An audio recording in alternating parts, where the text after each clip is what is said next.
ब्रह्मा मुरारे त्रिपुरान्तकारे भानु शशि भूमि सुतो बुधश्च गुरुश्च शुक्रः शनि राहु केतवः सर्वे ग्रहाः शांतिकरा भवन्तु।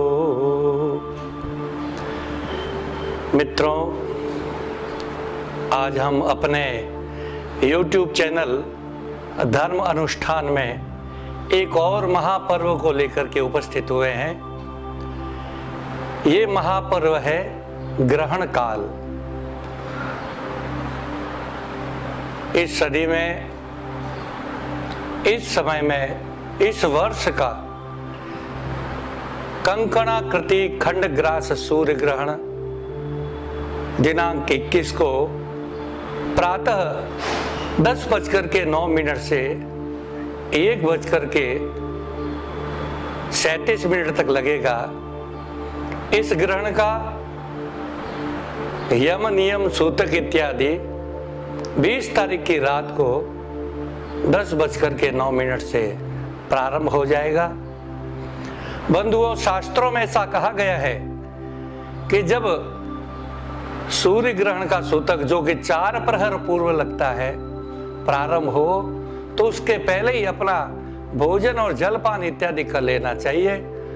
सूतक लगने के पश्चात किसी प्रकार का खान पान करने पर हम दूषित हो जाते हैं, पाप के भागी होते हैं, अपवित्र रहते हैं। सूतक में ग्रहण नहीं करना कुछ भी। इसलिए यहां तक भी कहा गया है कि सूतक काल में बिस्तरों को त्याग कर, शैया को त्याग कर भूमि पर शयन करना चाहिए, कुशा इत्यादि पर शयन करना चाहिए, ताकि आप में ओजस्विता बनी रहे। बंधुओं, ये ग्रहण जो कि 21 तारीख की प्रातः 10:09 पर प्रारंभ होगा। इस समय से लेकर के जब तक ये मोक्ष काल नहीं आ जाता 1:37 का, तब तक ये पुण्य काल कहलाता है। इसे पर्व काल भी कहते हैं। जब तक वो ग्रहण का काल होता है वह पर्व काल कहलाता है। इस पर्व काल में हमारे शास्त्रों ने ऐसा आदेश किया है कि ग्रहण का स्पर्श होते ही स्नान करना, और ग्रहण के मध्य में जब होम, और जब ग्रहण का मोक्ष हो तो फिर स्नान और दान करना अत्यंत पुण्यदायी है। देखो, हमारे सनातन धर्म में ऐसा विधान बनाया कि इस कलिकाल में हम तपस्या नहीं कर पाते हैं, पुरस्रण इत्यादि नहीं कर पाते हैं, लेकिन ये जो पर्व ग्रहण काल है, इस समय पर किया गया जप तप दान होम इत्यादि अक्षय फल को देने वाले हैं। तो इसको हमें चूकना नहीं है। मित्रों, जहां तक हो सके इसका हमें लाभ लेना चाहिए। ये ग्रहण ऐसा कहा गया है कि ग्रहण का काल, इसमें किया हुआ स्नान का जल जो है, सभी जल गंगा जल के समान, सभी ब्राह्मण जिसको दान दिया जाता है वह वेद व्यास के समान कहलाते हैं। और कोई भी दान है, छोटे से छोटा दान भी भूमि दान के बराबर फल को देने वाला है। इसलिए अपनी श्रद्धा के अनुसार इस पर्व का अवश्य में पालन करना चाहिए। ये जो ग्रहण 21 तारीख को कंकणाकृति खंडग्रास सूर्य ग्रहण की कथा सबको जानते हैं। भागवत इत्यादि शास्त्रों में विशेष रूप से इसका वर्णन आया कि जब समुद्र मंथन होने जा रहा था, देवताओं और दैत्यों ने मिलकर के भगवान विष्णु की आज्ञा से समुद्र का मंथन किया। अंतिम पदार्थ जो अमृत वह मिला, देवताओं से छीनकर दैत्यों ने उसे लेना चाहा, लेकिन मोहिनी अवतार लेकर भगवान ने देवताओं को अमृत पिलाना प्रारंभ किया और दैत्यों को अपने सुंदरता से मोहित कर लिया। सारा अमृत देवताओं को पिलाने लगे। तब राहु नामक दैत्य ने ऐसा विचार किया कि ये हमारे साथ छल हो रहा है, तो उसने देवताओं का रूप बना करके ग्रहों के मध्य में सूर्य और चंद्रमा के बीच में जाकर के बैठा। और जब भगवान मोहिनी रूप से देवताओं को अमृत पिलाते पिलाते सूर्य के पास आए, और जैसे ही, क्योंकि उनकी दृष्टि दैत्यों की तरफ थी, अपनी दृष्टि के द्वारा दैत्यों को मोहित कर रहे थे, तो इसलिए उनकी दृष्टि तो दैत्यों की तरफ थी, और केवल अपने हाथों से आगे से आगे कौन बैठा ऐसा देखते हुए जा रहे थे।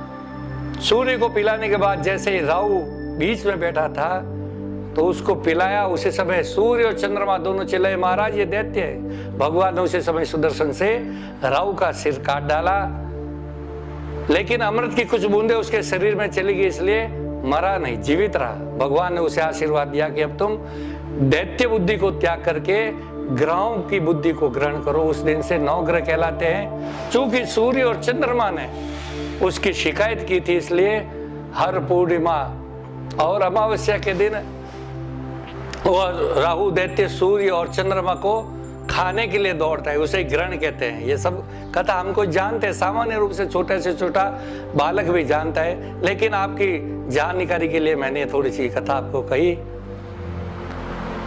तो ये ग्रहण काल, लेकिन हमारे शास्त्रों ने इसको भी पर्व काल, पुण्य काल बना दिया। ऐसा काल जिसमें थोड़ा सा जप तप करने पर भी अनंत पुण्य को प्राप्त हो जावे। इसलिए बंधुओं, इस समय को व्यर्थ नहीं गमाना।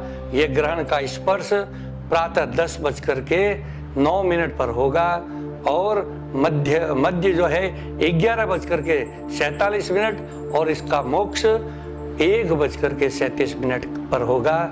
3 घंटा और 37 मिनट का यह पुण्य काल। इस पुण्य काल में स्नान इत्यादि करके धुले हुए वस्त्र, रेशमी वस्त्र पहनकर ऊनी आसन पर बैठ करके हमें अपने इष्ट मंत्र, गुरु मंत्र, वेद मंत्र और अच्छे जो हमारे धर्म ग्रंथ है, इनका, पुराणों का पठन करना चाहिए। उसका अनंत पुण्य होता है। कहते हैं कि इस काल में क्या हुआ, इष्ट मंत्र का जप 1 पुरुष चरण यानी 1.25 लाख मंत्र जप के बराबर का फल देने वाला, जो कई कई दिनों में अनुष्ठानीय होता है, कई प्रकार से दुष्कर होता है, वह कार्य भी केवल इस पर्व काल में करने पर सिद्धि को प्राप्त करता है। बड़े बड़े तांत्रिक लोग इस ग्रहण का उपयोग करते हैं अपने मंत्रों को सिद्ध करने के लिए। तो ये सिद्ध काल, पुण्य काल कहलाता है। इस ग्रहण का उपयोग हमें अवश्य करना चाहिए।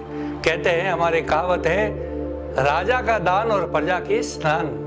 जो सामर्थ्यशाली हो वह इसमें दान करके लाभ प्राप्त करे, और जो असमर्थ हो वो केवल स्नान मात्र से और थोड़ा बहुत भी अगर अन्न वगैरह का दान करे, जितनी सामर्थ्य उतना दान करे, जप करे। जप का मात्म्य ज्यादा है। इसको करने से आप कई प्रकार के रोग, शोक, कष्ट, ग्रह जनित दोष, इन सबसे मुक्ति को प्राप्त करके, इनके दोषों का निवारण करके अपने जीवन में सुख की वृद्धि कर सकते हैं। आज सारे जो मनुष्य हैं कई प्रकार के मानसिक रोगों से दुखित है।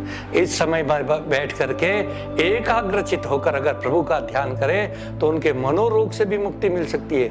ये जो अभी कोरोना नामक एक महाव्याधि हमारे सामने उपस्थित हुई, ऐसे महारोग के भय से निवारण करने वाला ये महान पुण्यदायी।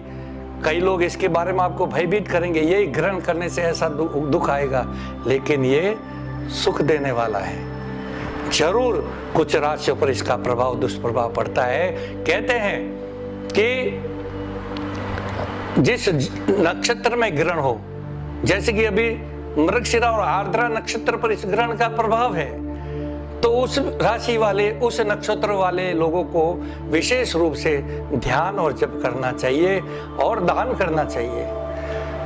मित्रों, जिसकी राशि पर चौथा, 7वां, 8वां और 12वें स्थान पर यह ग्रहण बनता है, उसको विशेष रूप से दान और जप करना आवश्यक है, ताकि इस ग्रहण के दोष से मुक्ति मिले। कई लोगों के लिए शुभदायी है, जैसे किसी की राशि से तीसरी राशि, छठी राशि, 11वीं राशि, उस राशि पर यह ग्रहण शुभदायी होगा। अन्य राशियों पर सामान्य हो जाएगा, सामान्य फलदायी है। लेकिन कहलाता ये पर्व काल है, हर किसी के लिए पुण्य को देने वाला। इसमें अवश्य ही वस्त्र का दान, तिल का दान करने पर, भले कोई जाति से ही ब्राह्मण हो, चाहे कर्म से ब्राह्मण न भी हो, तो भी उसको देने पर अच्छा फल मिलता है। जिनकी राशि मिथुन है उनके लिए विशेष रूप से जप करने योग्य, दान करने योग्य बनता है। कहते हैं कि जिस राशि पर यह ग्रहण जो कि मिथुन राशि पर होने जा रहा है, इस राशि से चौथी, 8वीं, 7वीं और 12वीं राशि जो है उसको ये अशुभ फल देने वाला होता है। इसलिए विशेष रूप से इनको दान करना चाहिए। और दान का भी एक विशेष प्रकार है। सूर्य ग्रहण में सोने का एक सूर्य बना करके, छोटा ही हो भले, बिंदु के समान हो, और एक नाग, ये दोनों एक कांसी के पात्र में घी भरकर उसको रख करके दान देना चाहिए। दान देते समय ऐसा कहे कि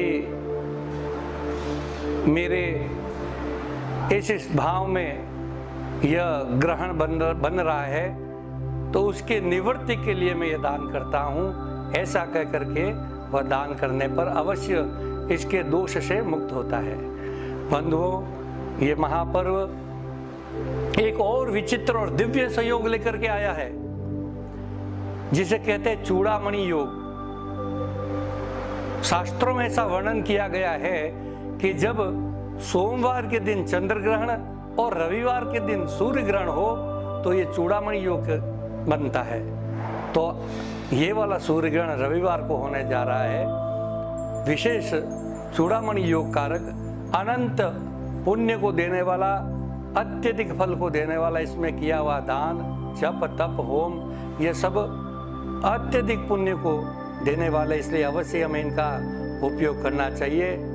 ग्रहण का नियम जो सामान्य मनुष्य उनको लगता है, लेकिन जो कोई बालक हो, कोई वृद्ध हो, रोगी हो, इनके लिए इनका सूतक, यम, नियम इत्यादि अत्यधिक कठोरता से पालन करने योग्य नहीं होता। अन्यथा सबके लिए ये यम नियम का पालन लागू होता है।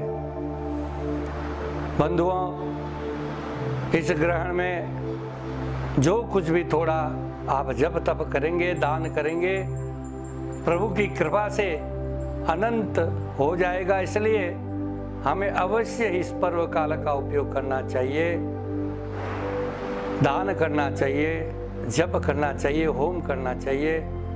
अपनी अपनी राशि के अनुसार पदार्थों का, तिल का, वस्त्र का, गो का, अन्न का, जैसे भी सामर्थ्य हो वैसा। कुछ भी नहीं हो सके तो ग्रहण काल के मोक्ष के पश्चात सचैल स्नान, वस्त्र से स्नान करके उन वस्त्रों का दान करना श्रेयस्कर कहलाता है। इस समय में कोई व्यक्ति अगर भोजन ग्रहण करता है तो वह नरकगामी होता है। मलमूत्र का त्याग करता है तो कीट पतंगा इत्यादि बनता है। जो कोई मैथुन इत्यादि करता है तो वह शुअर की योनि में जन्म लेता है। जो कोई उपटन इत्यादि लगवाता है उसको कुष्ठ रोग हो जाता है। इस प्रकार से इन सब बातों का ध्यान रखकर, इन चीजों का त्याग करके धर्म पूर्वक, निष्ठा से, श्रद्धा से अवश्य इस ग्रहण का, पर्व का हमको उपयोग करना है। बंधुओं, ये बड़ा उत्तम पर्व 3 घंटे 27 मिनट का हमको उपलब्ध होने जा रहा है। हम अवश्य इनका लाभ प्राप्त करेंगे। अस्तु।